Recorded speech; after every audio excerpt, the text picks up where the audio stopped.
Hi everyone, Christian Aparicio here again to give you another tutorial with Nastran Solution 200. This is one of the more challenging tutorials for Nastran Solution 200, and you'll find out why in a few moments. This is the structure we are dealing with. We essentially have a fixed condition at the base, and then here at the top two nodes, we have two different load cases, I should say. This is our goal. Our goal is to vary the size of the structural members in our truss and minimize the weight from what's here on the left to what's here on the right. So our objective is to minimize the weight as much as possible. This isn't an unconstrained optimization example. We actually have some constraints involved. We have displacement constraints, and more importantly, we have stress and buckling constraints, and this is what's making this example very challenging. And this is what I plan on covering. I'm going to define problem statement. I'm going to define what the structural dimensions are that we are varying. I'm going to define the objective. I'm going to define the stress and buckling constraints. Then I'm going to show you each step you need to take for Nastran Solution 200. We're going to perform the optimization, and then at the end, we're going to view the optimization results. Towards the end, I'm going to give you guidance on how to update your original Nastran model with the new dimensions with various structural dimensions. Just in case you're a professional engineer and you're looking for more, I offer more advanced training. I offer guidance also. If you're interested, here's my email address. Feel free to send me an email at any time and I will get back to you as soon as I can. If you're a student or professional engineer and would like access to the Nastran Solution 200 web app, you can also send me an email with your request and I would definitely work with you on that. This difficult example is from the Nastran Optimizations User's Guide. If you look under Chapter 8 Example Problems, this is the one called 25 bar Truss. Now, let's go ahead and get started with our example here. We want to, and it might make sense that I go ahead and use a pen for this. We want to represent design variables that are known as raw diameters. So you can imagine those are D. So here, let me just draw the best circle I could draw with the mouse. And here, we'll let this length here be represented by D. We want to vary the diameter of the cross section, but we have a challenge. When we went ahead and defined our truss, we used elements, and here just a very simple truss example. Each element is defined with the cross-sectional area property. And this is the challenge for us. We want to vary the members in terms of diameter here on the left, but the model is defined in terms of area. So what we have to do is define an expression here, area is equal to pi times y1 squared divided by 10, that links a design variable called y1, and this is representing a diameter. This is going to be used to link it to the area of the structural member. We'll need to repeat the process for each different member. Again, we want to vary the structural members in terms of diameter, but since our finite element model is defined in terms of area, we would define this very special expression that links the diameter or y variable to the area here. If you're interested in learning more how this expression was developed, again, you can refer to the Optimization User's Guide for Nastran. And if you look in Chapter 8, you'll find this example with more details. So again, we're going to vary each structural member in terms of raw diameter. One other thing too, we are set on specific values for the diameter. The allowed values are 0.1, 0.5, 1, 2, 3, and so on until 100. Values such as 2.69, 0.125, those are not acceptable for our design consideration. This method employed is also known as discrete variable optimization. Here on the left is just a snapshot of the design variables. Again, each member is defined with the parameter called area, but we want to express or vary the members in terms of a diameter. So we're going to use the expression that I just defined a moment ago. Now, as for objective and constraints, your structural model will produce a lot of outputs. For each load case, you're going to have a set of displacements for the nodes. For strains and stresses, you will have different sets for each element and for each load case. It's up to you to select which quantities you want to constrain or optimize as an objective. So our objective, this is very simple. We are going to simply select the entire weight of the structure as an objective. Specifically, we want to minimize it as much as possible. And now for our constraints. This is also very easy. You can imagine if we have a truss member like this, there's an axial stress that's acting on it. We're going to constrain this axial stress. Since we have various zones in the truss, we're going to assign these axial stress constraints to the various zones, if you will. So let me exit this and go back into PowerPoint. So here you can see that, let's suppose P rod 3. This is one element here, another, and another. So here, P rod 3 has 4 elements associated with it. So you can imagine there are 4 axial stress quantities, 1 per element associated with P rod 3. Here in blue, that would be the blue member here and this blue member. So there is 1 axial stress quantity for this element and a second axial stress quantity for this second element, and so on and so on. So we're going to go ahead and specify axial stress constraints for P rod 1 and every element associated, and we're going to repeat the process until P rod 8. By the end, we will have assigned a constraint for each element in the model. Here's the range of acceptable axial stress values, negative 40,000 all the way to positive 40,000. Also, we are going to impose an X and Y component displacement constraint at nodes 1 and 2. We're going to say that the maximum displacement allowed is negative 0.35 and positive 0.35. Nodes 1 and 2 would be these top nodes here. So we're essentially constraining the tip of the truss, or the highest point. These are for a simple stress scenario. What about buckling? We're dealing with very slender elements, so buckling is definitely something we should consider. Nastran has its own buckling analysis type that you can leverage, but here we're going to explicitly define an equation constraint that, if violated, means that the member is being buckled, if you will, or is experiencing buckling. So this is what we're going to do. This expression here on the right is used to compute a parameter R. If this R value is greater than 1.0, that means that structural member is buckling. You can see that this parameter is in terms of a number of things. One, it's in terms of axial stress, sigma. So here we're going to take R1. So again, this is the axial stress in the element, and it's going to be used in this expression here. L is the length of the member. Fs is, I believe, a factor of safety. E is the Young's modulus, and D, that would be the variable we defined. There are different ways of writing your equation for this. I'm going to show you 3 different ways, just so you see how flexible the equation capability is, and just so you understand this for other optimization examples. Again, if you want more details on how this equation was derived, I would recommend you refer to the Nastran Optimization User's Guide, Chapter 8, the one called 25-bar truss example. Here's just the final expression we'll be using to define our various buckling constraints here. One other thing, we have 2 load cases here. We're going to apply all these constraints to all the subcases.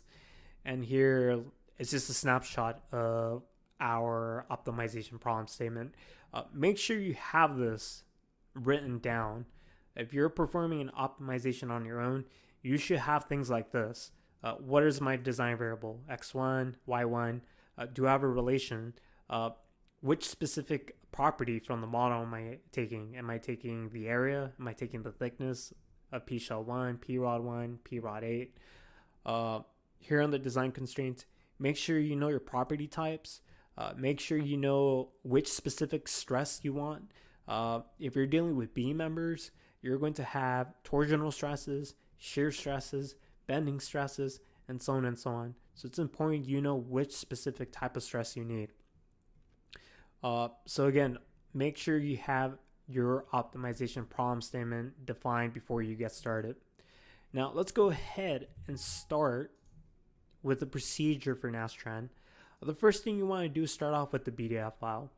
I've already gone ahead and taken time to create my finite element model. I've already successfully performed a linear stress analysis. I can successfully look at displacements, axial stress results. My model is error-free. It's 100% success. This is a requirement before you start optimization. Here on my desktop is the BDF file that was created by my pre-post processor. It's essentially a description of the entire finite element model, where every grid is, where every force is being applied, and so on and so on. Let's go ahead and use the Nastran Solution 200 web app to convert this file to Solution 200. So here on the left, we start with our file. We run it through the web app. We define our variables, our objective, and our constraints as we specify them in the problem statement. We then go ahead and submit this to Nastran Solution 200 for optimization. So let's go ahead and discuss the process. This web app, again, is available for free if you're a student or professional engineer. My email address is here on my contact slide, so feel free to send me an email and I will get back to you. Let's go ahead and select this BDF file. It could be a DAT file if you're working with that type of file. Now let's go ahead and click on the options and click on DVXREL2. This second column appears. Here in the list, type in A. This is going to filter down so you're only looking at the area properties for P rods 1, 2, 3, 4, and so on and so on. Click on the second plus icon. Don't click on the first column. Click on the second plus icon. Click it one time. This moves the property of area to this table. Adjust DVXREL2. So here is where you can define that expression that's going to relate a design variable to the area. So here I believe I have term already here. Let me just pull out my notes here. Here it is. So here we're going to type 3.14. It would help if I zoom in. 3.14 times y1 squared. And the square is represented with double asterisks. Divide this by 10.0. When I type in a y, it could be y1, y2, y3. Notice that I get a newly created design variable here.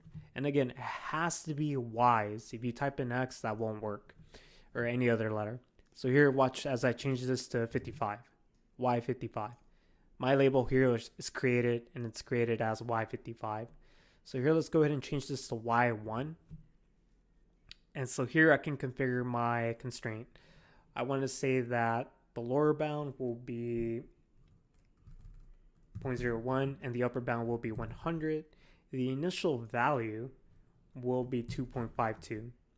And the allowed discrete values will be 0.1, 0.5, 1.0, all the way through 100. And this will be in increments of 1.0. Alternatively, what you could have done here is you could have just specified every number. So 2, 3, 4, 5. But that's a little tedious. If you use the through and by method here, this format will allow you to create a string of values from 1 through 100 in increments of 1. Let's go ahead and repeat this process, but let's move a little faster. I can click each plus icon here and do the same thing, but there's a slightly faster method here.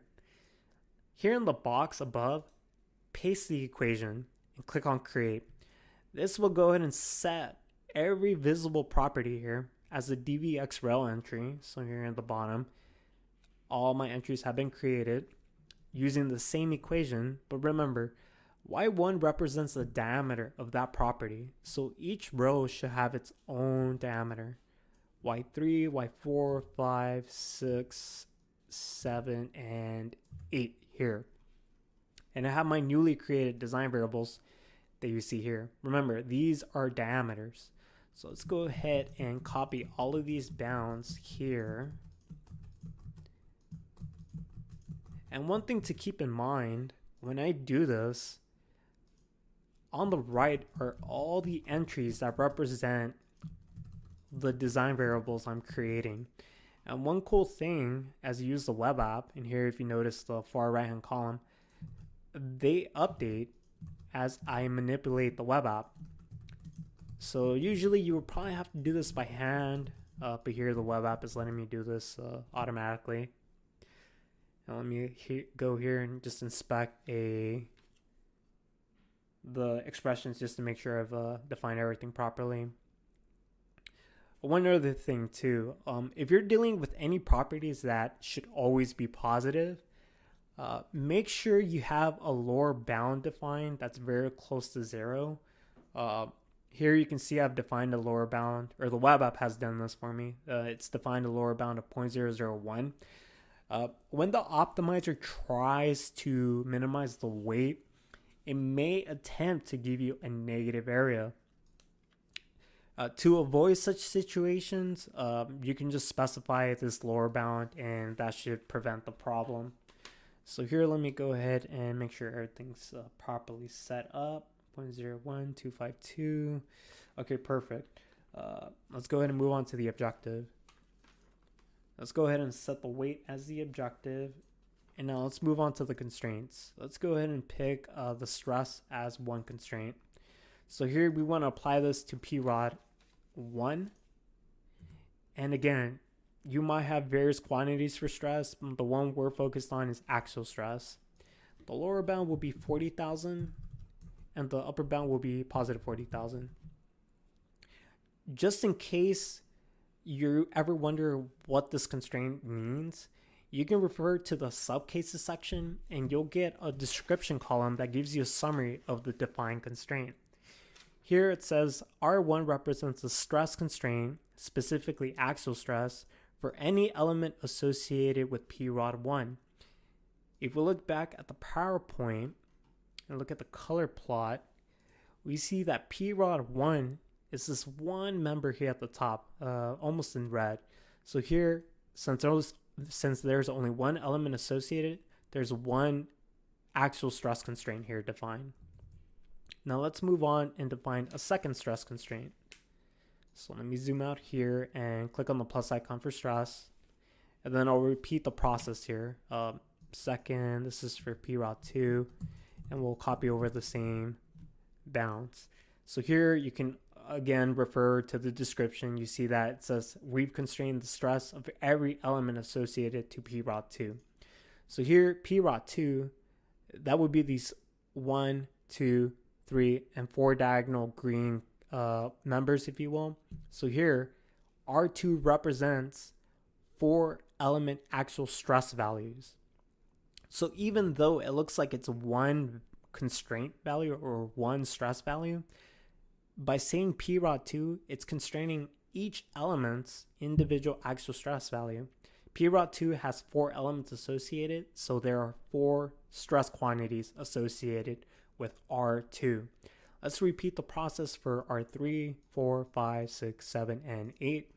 And here we're just going to repeat the process again and again. So all of these are P-Rods. And then in a moment, we'll go ahead and set all of these to axial stress. Remember, if you have any questions, comments, feedback, feel free to send me an email. I would be more than glad to review your feedback.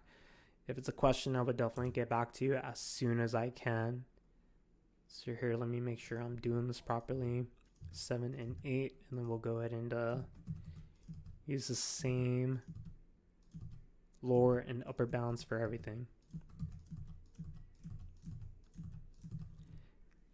And then the last constraint, displacement. So let's go ahead and find displacement. One comment regarding this long list, these are all the possible output quantities your model may produce.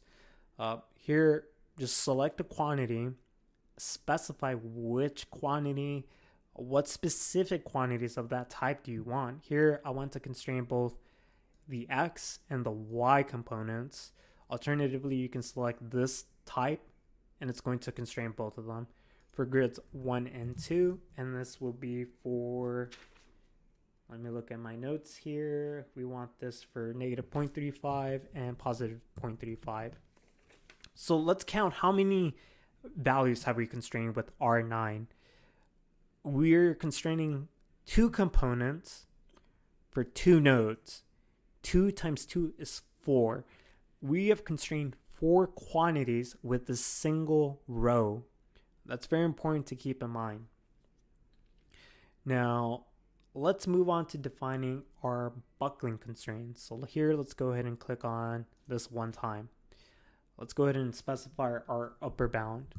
Remember, this expression, if it's greater than 1, indicates that the structural member is experiencing buckling. So now let's go ahead and type in our expression using one method. So here, let me go back to my PowerPoint. So the first method we're going to use is one expression that combines everything in one go. You'll see what the pros and cons, or rather what the benefits and the drawbacks are for each method. So here, I'm going to use this first method that you see here on the PowerPoint. 1.25 times negative 7.69 times R1, which is the axial stress.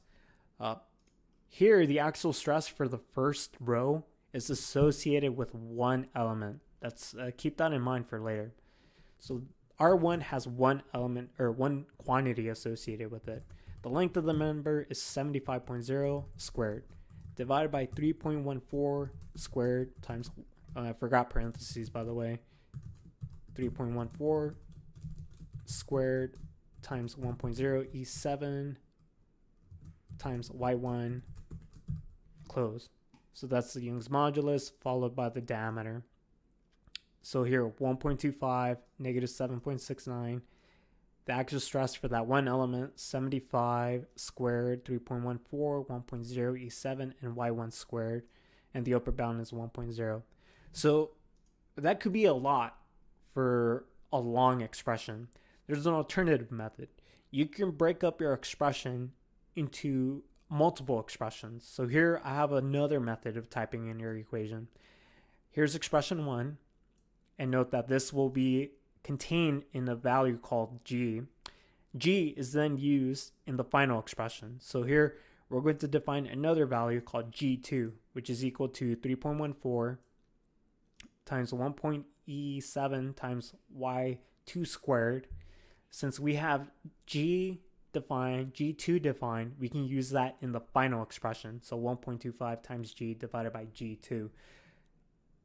This last expression is what will be used during the optimization. So here, if G3 is greater than 1, that means we have buckling in the associated elements. So here, let's go ahead and create another equation constraint and type in this very long expression that's broken up. Here again, I'm using this to show you the different methods of typing in your equation. So here, let's go ahead and type in negative 7.69 times R2 times 130.5 squared semicolon G2 is equal to 3.14 squared times 1.0 E7 times Y2 squared close or semicolon, then G3 is equal to 1.25 times G divided by G2. So let me specify the same upper limit. And so here's another method of specifying your equation. If you make a mistake, say plus, you get an error message saying there's something wrong with one of your expressions. And if you click on details, the same small discussion I just made is available here. So you can follow the instructions here on how to correct the problem. So let me switch this back to G3 equals 1.25 and so on and so on. So let's double check this. 7.69 R2 130.5 squared semicolon G2 3.14 squared. And here, let me just double check this and make sure everything looks good. Okay, perfect. Now, there's one very important thing I have to point out here.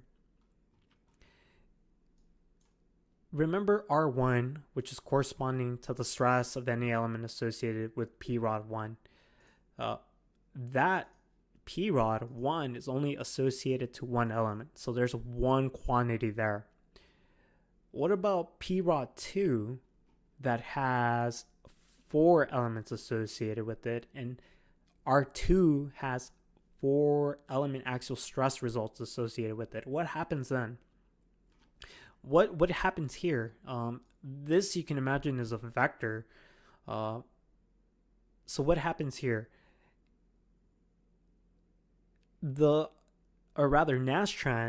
will take each element value and create its own equation value. So it's going to look at R2 and see, okay, you have 4 elements associated. I'm going to produce one buckling value for element 1 using this expression. Then I'm going to switch it and make a second value using the same expression for element 2, then element 3, then element 4. So that's what the equation functionality does. If it sees that you have multiple values for this one response type or this one constraint, it's going to iterate for each element. Let's go ahead and create another equation constraint. And this will demonstrate an other alternative method of writing your equation. This one for me, for this example, was the easiest way to use this. So we'll be using this for the remainder of the tutorial. So here I'll type in 1.25 times negative 7.69 divided by open 3.14 squared times 1.0e7 close semicolon. G2 is equal to G times R3. So that's the third constraint times 106.8 squared divided by Y3 squared. So let's go ahead and look at that. And here you can see I seem to have a problem, and that's because I need to specify at least one bounds. Let's go ahead and type in 1.0. So here's my third method of defining this expression. The reason I'm doing this is as follows. Here the first expression will remain static for each other equation constraint. It's just composed of the factor of safety, the 7.69 term, the pi, and the Young's modulus. The second expression is dependent on the constraint label, the length, and the diameter. So here, let's go ahead and create 5 more constraints. So we'll click on the equation constraint 5 times. And here, let's go ahead and show all the constraints we've defined. I can just go ahead and copy this equation here, here, here, and here. We'll go ahead and use the same values. Now let's go ahead and zoom in. So this first equation constraint is for every element associated with P rod 1. The variable associated to P rod 1, the diameter rather, is Y1. The next expression uses Y2. The next expression uses Y3. The other ones should be using Y4, Y5, 6, 7, and 8. Now, for the response, the actual stress will be different for each one. So here we're using R4, R5, 6, 7, and 8. Now, here the 106 term, that is the length of every element. So here I have a table that tells me what the length of every element is. So let's go ahead and just copy that over here. So 106.8, this one should be 75. So here, let me carefully look at this. So 75 starts here with the 5th P rod. So let's type in 75 there, 181.14, and we'll copy that to the next one. and 133.46. So there you have it. We've just defined the eighth and last constraint equation for buckling. Now, let's look at the truss for a moment. And here I'm just going to eyeball how many elements there may be. 1, 2, 3, 4. So maybe there are about 10, 8 or 12 elements here, and about 10 or 12 here. So we have more than 20 elements in this model, possibly 30, 40. I just eyeballed the number of elements. Here we've only created 8 constraint equations. Remember that here, each R3 here is carrying a different number of constraints. If PROD 4 had 100 elements associated with it, this R4 is constraining 100 axial stress values. Here, since this equation contains R4, 100 individual equation buckling constraints would be created. So here, if you were to count, it would generate 20, possibly 40 equation constraints, one for each element. So that was the last thing I wanted to say here. Let's go ahead and move on and perform the actual optimization. So here, let's go ahead and download local copies. So download here and here. I have a model and design model. Let's go ahead and start Nastran and select model BDF and click run. Let me summarize what just happened. Remember, we started with the BDF file that we obtained from our pre-post processor. We then used the web app to perform the conversion. At the same time, we created our design variables, our objective, and constraints. And now the optimization is complete. Let's go ahead and inspect the F06 file. And let's go ahead and ensure that we have this message. Run terminated due to hard convergence. This is indication that your optimization has gone through successfully. Now, one comment before we go ahead and talk about the results.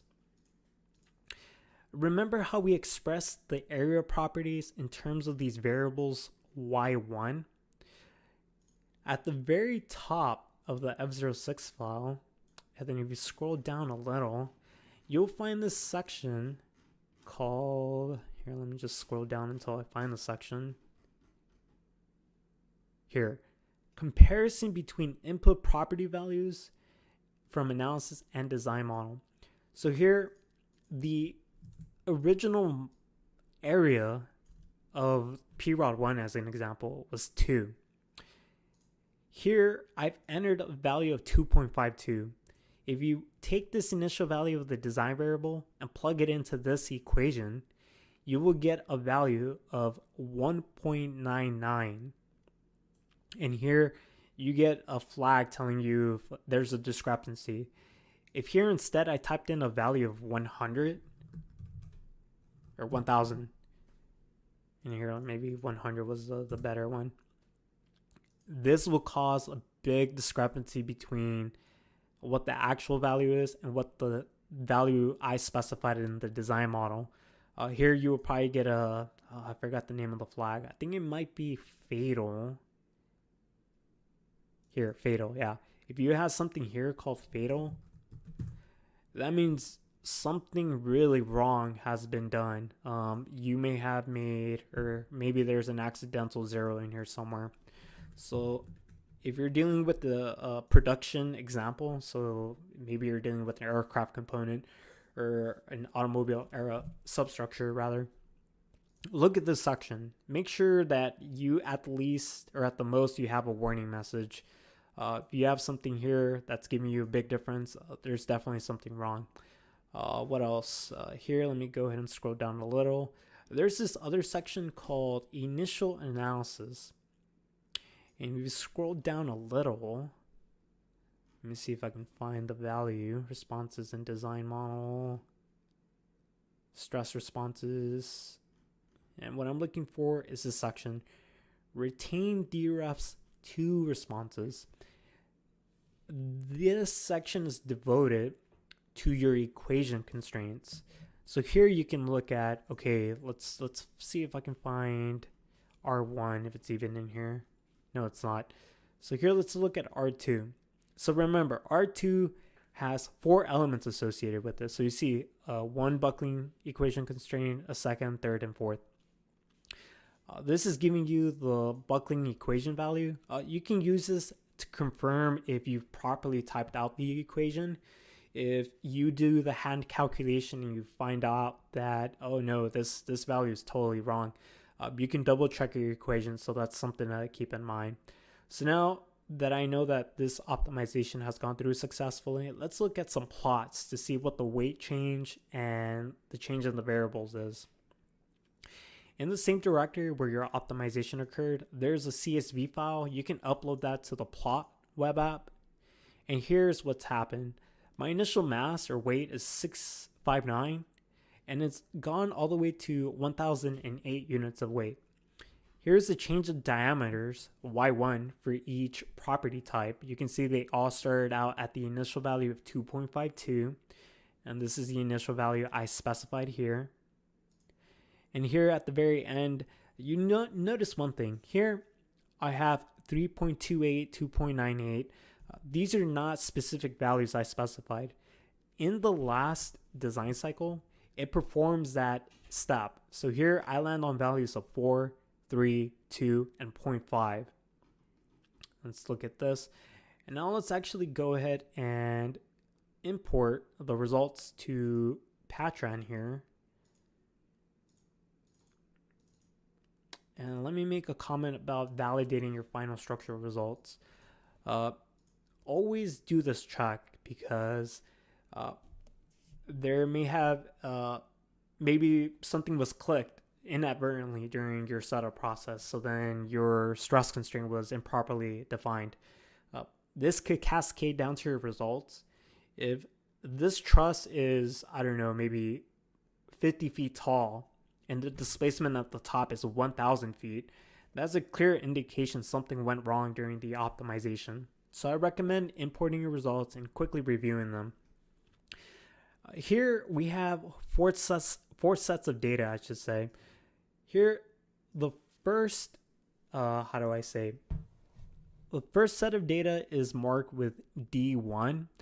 Sometimes it might mean D0, but here D1 represents the design cycle. So here you see initial design, which would be D0, a D1, D2, and so on and so on. Here, the final design cycle is D16. So here I have D1, which is close to the original model. Here I can go ahead and plot this. Go look at my displacements. Maybe you just want to look at the components. So maybe the X, and I get a maximum displacement of 2.3. 0.02, I should say. And what was my constraint actually for that? So here, let's go ahead and look at the displacement, 0.35. And now let's go ahead and look at the next set of data. So this is the first design cycle, first load case. Let's look at the D16 load case 1. Usually the load cases are marked with ASC for subcase. So here I have almost the same displacement. Let me go ahead and look at the Y component. So everything looks good there. This is 0.25, which is within the limit. Let's go ahead and look at the second subcase, the optimized model. And here we get 0.239. Let's look at the X component. And here we have the displacements well behaved at the top, but then here you see there's 0.0373. So now let's go ahead and look at one other thing, the axial stress in each element. So here, let's go ahead and turn on all the components, or rather, let's restrict this to the axial stress component. Let's go ahead and turn off averaging. And let's go ahead and plot this. Let me go ahead and clean this up and plot this. So here you can see that the maximum stress, and I don't know if I can get a spectrum on here. Here we go. And here what I want to look at is my spectrum. Oh, perfect. Here it is. Here. So here I am making sure that the axial stress is within my limits. So here I have 5,000 is the maximum. Let me look at the optimized design.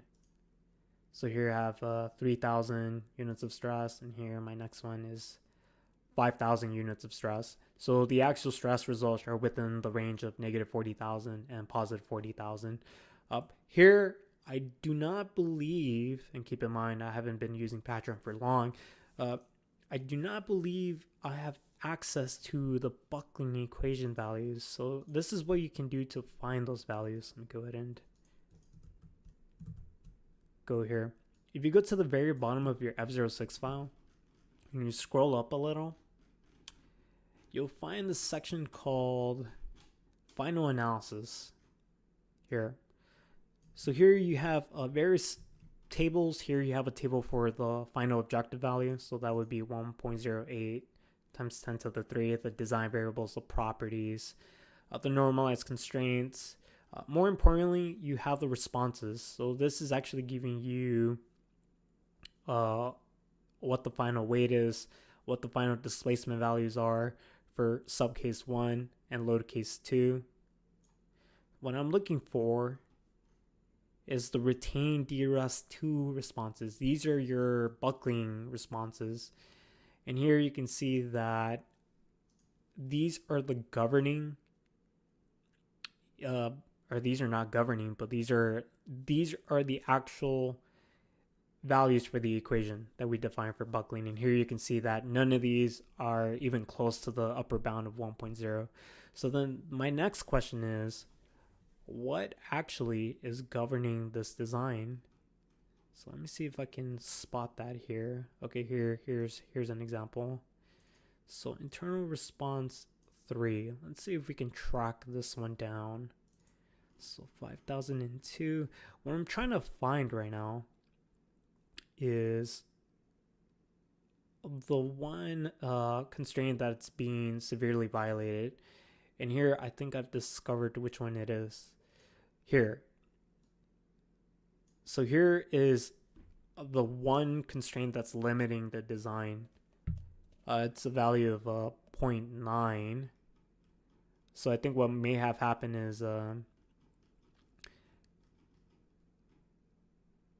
yeah, it seems to be the one. Maximum response constraints marked with asterisks. I'm trying to spot the one constraint that governed the final design. I suspect the one thing that it may have been, although it's not here. Oh, I guess it has to be the equations. So here, negative 9.66. Oh, right. Okay, this makes sense. So here, the asterisk indicates that the equations for buckling are the ones that are being the limiting factor. So here, if we trace the 3 and 4, let's go ahead and trace that 3 and 4. So here we have a 3 and then a 4. You see that we have values of 0.9. You might be asking yourself, we haven't hit the upper bound yet. Why is this happening here? That's because here at the very end, it performs this last step. So here you go from values of 3.2, 2.9, and then suddenly you go to 4, 3, 2, and 0.5.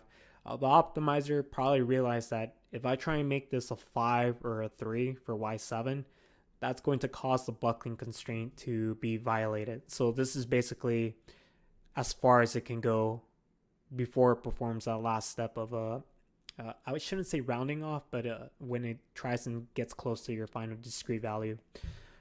So that was a lot, I know. Like I said, this is probably one of the most difficult examples I have in my deck. Let's go ahead and talk about one last thing before we conclude. This DAT file has old data. If we open it and we go to the very bottom, you see the P-rods have the old areas of 2. This has to be updated. So to do this is very simple. If you look in the directory where you perform the optimization, there's a PCH file. This has the updated areas for you. So here we have Y7 was 5.024. This is the same value from the plot. This is 3.28 and this is 4 rather. Oh, sorry. again, these variables are the diameters, and we use the expression to link it to the areas. So here you wouldn't see the same values that you find here. These again are diameters, where again these are the areas. But if you were to plug in this y7 value to the expression at the beginning, you would get these areas that you see here. So what can I do with this? Let's go ahead and copy this to the right and move this away. So let's go ahead and open this version and move it to the right. What I can do is take these p-rods with the optimized areas, and I can paste them here.